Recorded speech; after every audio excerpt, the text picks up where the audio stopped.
Hi everyone. My name is SJ. This is my YouTube channel, Moonstruck Journals, and I'm just doing this video to do a quick flip through of the journal that I completed most recently. If you see these orange washi tape strips, that's just so I know where the frame is because I can't actually see my screen and I don't want to have one of those moments where I record the whole video and then go back and realize I was out of frame the whole time. So that was my non-aesthetically pleasing solution. But anyway, so this is one of the journals that I just completed. I am a, how do you say it nicely? I don't know the nice way to say it. I am a journaling hoe, if you will. I'm not journaling monogamous at all. So I work in several journals at once. Currently, here's one of my other journals. This one is a decorated cover by me, but it's not yet finished. It's not close. And yeah, I just got the bug to complete a smaller journal because you can complete them faster and then you get that, you know, the serotonin boost of having finished a journal. So this is one that I completed pretty quickly. Looks like 7 days. So 29th of April to May 6th. And then the type of journal that this is an MD Midori, but it is a insert style notebook. So I actually grabbed a blank one. This is my last blank one, but I wanted you to see the difference. So it comes and it's just a pretty inconspicuous beige color. And then on the inside of this particular insert, it's staple bound and then it's grid paper on the inside, and then it has that Midori paper. Here's how thin it is, and then here is the journal that I completed, how chunky that one got. I love a chunky journal. All journals are beautiful, but there's a special place in my heart for a chunky journal. So then the cover was actually really simple. This is actually just watercolor. And then I had a postcard from an artist. I want to say this is Eureka Art Studio, but I'm gonna have to double check. But I think it is. I'm gonna double check and then I'll include it in the video details.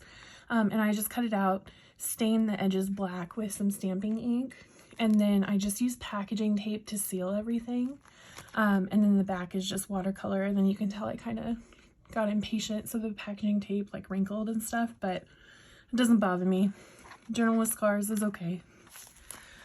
Here we go. So this is a Naruto sticker. This is an indicator of the Leaf Village. I'm a new fan of anime, completely obsessed, especially with Naruto. It's ridiculous.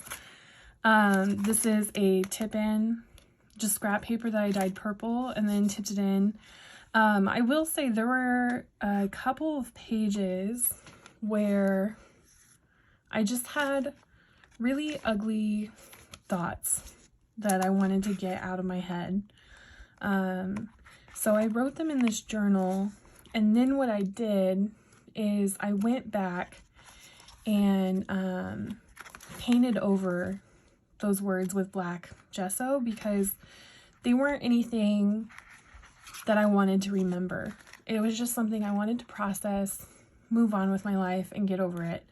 And not only did I not want to remember it, but I also, you know, journals are a safe space for your own expression. And so it was also important to me that although I don't anticipate anyone stumbling across my journals and reading them without my permission, I didn't want to take that risk. So it was really important to kind of black it out. This is one of the pages in question, so you can see the ink bled through the back. You can't see it, but then on this side, I used black gesso and then just wrote over it with white, a Uniball pen, and it just says, some things deserve to be written down, painted over, and forgotten forever. Record keeping isn't always a kindness. And so that was something that I did just to kind of like feel better. But then it just kind of gave me this idea of, for all the other writing pages in this journal, I used a highly water soluble ink, And then I would just like drip water over it afterwards. And then on this page, this is actually liquid acrylic ink because this ink was not water soluble. I'll be honest, if you want to make your journal pages completely unreadable, I don't think this is a great solution, because if you took time, you could still read these pages, but I'm a stream of conscious journaler, so if anyone were to sit here and decipher it, you're just gonna hear me complain about Survivor a lot and my own kind of imposter syndrome, so that's not a huge risk to me. But if you really want to make sure that you cannot read it, the black gesso is certainly a good way to go. This is just a Naruto meme. This is Shikamaru. Love him so much. And so what you're going to see on all the pages is all of them have ink stains or water stains, because I just like the aesthetic. And to be honest, I journal for me. I journal for what it does for me in the moment.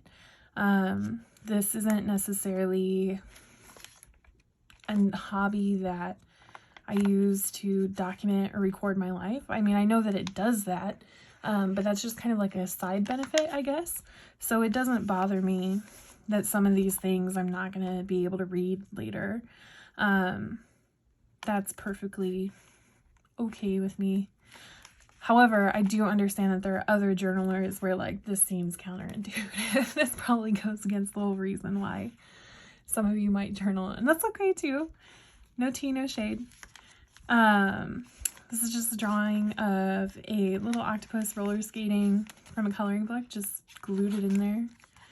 You'll see I also did random kind of like mixed media art pieces.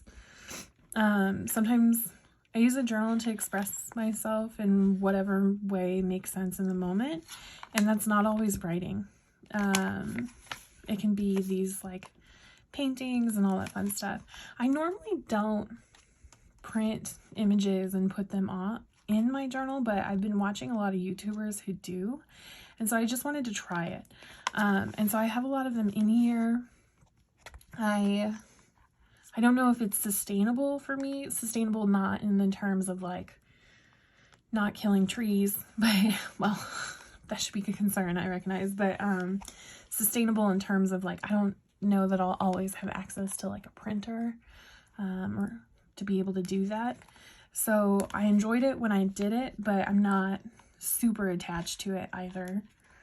Then there's just random stickers in here that I wanted to use up. Mixed media paintings again. This is actually a maze. I didn't solve it, but I just thought that was interesting. Lots of stickers and washi tape that I just wanted to use. I got into journaling from planning, and so in the planner community, and actually no, this isn't intrinsic to the planner community, because it's also just something that I myself am bad at. I love collecting things, right? Like collecting stickers, collecting planners, whatever it is. And so I have a lot of materials that end up just sitting around. And so lately I've been lately a lot of my journals are very, every page is filled. And that's because I'm trying to use those materials. So it's just a personal goal. And then I did write on these pages out of order. So this is actually the last page. I think it'd be funny if someone took the time to actually decipher all these pages and then all they read was like me thinking about pancakes and like really basic stuff. This is Zatanna. She's my absolute favorite character from Batman. This is her Bombshells rendition, excuse me. Again, just water drips. There's nothing too scandalous on here. It's just, this is the way the journal was going and I wanted to finish it that way. And then here's the end of the journal. This started off just another mixed media painting, but then I got a little bit worried that maybe I put too much strain on the staples, so I did go in with packaging tape and like reinforce it, but now half the painting kind of has that shiny aesthetic, that glossy aesthetic, and then the others don't. Also, in terms of the tabs, I'll be honest, that is just completely an excuse to use those supplies. There's an Instagrammer, her name is A Girl with a Journal, and all of her journals have tabs, and it looks so cool. And so every time I look at her Instagram, I'm always trying to incorporate tabs more, but again, because I'm not really using my journals for long-term reference, I never know what to tab, so I just started putting tabs in random places. I was like, okay, this will look good. We can put that here. But yeah, so this is my journal. This is the one that I finished the most recently. I actually have a couple of other journals beside me that I'm going to record flip-throughs of as well. I can do just a sneak peek really quick. But so here's another journal flip-through. This one I completed earlier this year. I just never got around to recording a video for it. This one is an art journal. It's like a little A6 art journal. I'm gonna do a flip through of that one. This is a journal that took me over a year to finish. For some reason, it just didn't. We just did not vibe at all. And then here's another, it looks like an art journal, but it's not. I treated it like a journal, if you will. So I'm going to record flip throughs of all of these, hopefully all of them tonight, and upload those. I don't know how quickly it'll be uploaded. It might have to be this weekend because this one, I didn't do cursive handwriting or anything. It's actually pretty clear what I wrote. And I haven't reread it, but I just want to make sure there's nothing in there that I would be opposed to, you know, being out on the internet and stuff like that. So, but these are all coming, and I just say that because if that's something that interests you, if you like journal flip throughs, I hope you'll consider subscribing, and I really look forward to connecting with you and becoming a more consistent part of this community. So thank you so much, and I hope you all have an amazing day or night or morning or whatever it is for you. Thanks. Bye.